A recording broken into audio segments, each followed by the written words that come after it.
I'm a journalist, so by nature I feel responsible to write about the issues that are usually not on the radar.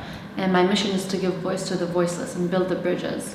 And as a Bahraini journalist specifically, I feel like it's my responsibility to shed light on the human rights situation there. I have seen two of my uncles, one living in exile and one serving time in prison.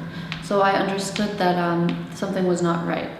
And then growing up and studying journalism and working as a journalist, I started to evaluate the situation more critically. When I was in the US, I was working for a TV station that was funded by the American government, by Congress. And that's when I started to notice more restriction because I was the only Bahraini in the department. And I naturally started to push for more content on Bahrain as the uprising was happening. And I also had Twitter accounts. I was very active on social media and I had my activities on the side as well. But then slowly the management started to notice, and I think they've received calls from Bahrain that ask them to kind of put more restriction and watch over what's going on. And so I was asked to stop tweeting about Bahrain and stop talking about the situation in Bahrain on the side.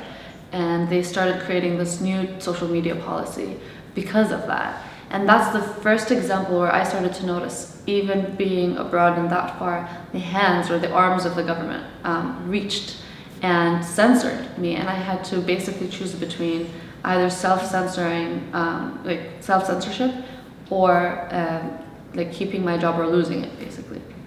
I can't go back to my own country because of the threats that I have received, but also because of my family members who, I have an uncle who's still in prison sentenced to life, and I have other family members who have been in and out of prison. But I also saw my colleagues, everyone that I've worked with or who are in the same field, the field of human rights, or journalists, have either been harassed, fired, tortured, arrested. So I am not putting myself at that risk because I want to keep that privilege that I have abroad to continue speaking up about the situation.